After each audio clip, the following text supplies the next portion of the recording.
ఒక వ్యవస్థను వివాదాలకు కేరాఫ్గా మారిస్తే ఎవరు మాత్రం ఊరుకుంటారు? ఓవైపు సాధారణ ప్రజలు, ప్రతిపక్షాలు, బాధితులు హైడ్రా కమిషనర్ రంగనాథ్ను వేలెత్తి చూపిస్తూ ఉండడం, ఈ వివాదాలన్నీ కోర్టుకు చేరడంతో ఇక ఊరుకోలేక కఠినమైన ఆదేశాలు ఇచ్చింది కోర్టు.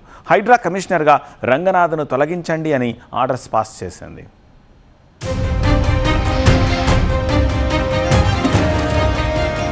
హైడ్రా అంటేనే కూల్చివేతలు అనేలా ఈ వ్యవస్థను మార్చిందెవరు? దాదాపు 2 ఏళ్లుగా హైడ్రా పేరెత్తితే చాలు కూల్చివేతలే అన్నట్లుగా పరిస్థితి మారిపోయిందంటే కారణమెవరు?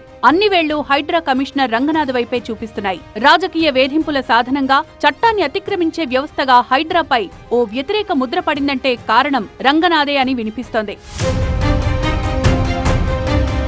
హైడ్రా వచ్చాక అత్యంత వివాదాస్పదమైంది తమ్మిడికుంట.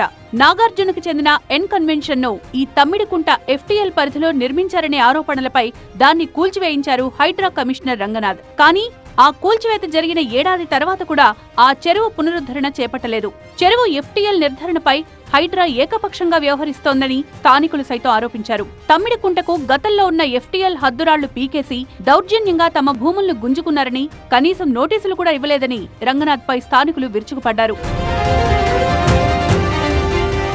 ఇక ఆక్రమణల తొలగింపు పేరుతో బతుకుదెరువు కోసం నగరానికొచ్చి నివసిస్తోన్న పేదవాళ్ల ఇళ్లు కూలగొట్టడం కూడా జరిగిందనే ఆరోపణలు వినిపించాయి. పేదల ఇళ్లను కూల్చివేసి ప్రజాప్రతినిధుల జోలికి వెళ్లడం లేదనేది హైడ్రా కమిషనర్ రంగనాథ్పై కొన్నాళ్లుగా వినిపిస్తోన్న విమర్శ.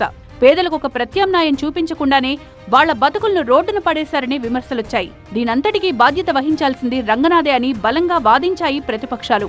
ఇలాంటి మాటలు వినిపించినప్పుడు అవును, హైడ్రా విషయంలో మొదట్లో కొన్ని పొరపాట్లు జరిగాయి, కాదనడం లేదు అంటూ స్వయంగా వివరణ ఇచ్చుకున్నారు రంగనాథ్. హైడ్రాపై ఉన్నట్టుండి నెగటివిటీ రావడానికి కారణం కమిషనర్ రంగనాథ్, ఆయన ఆధ్వర్యంలో పనిచేస్తోన్న సిబ్బంది శైలే అని బాధితులు, న్యాయవాదులు చాలా సందర్భాల్లో ఆరోపించారు. కోర్టు ఉత్తర్వులు అమల్లో ఉన్నప్పటికీ నోటీసులు ఇవ్వకుండా లేదా సహజ న్యాయ సూత్రాలను పాటించకుండా ప్రైవేట్ ఆస్తుల చుట్టూ కంచెలు వేయడం, కూల్చివేతలకు దిగడంపై హైకోర్టు కూడా తీవ్రంగా స్పందించింది.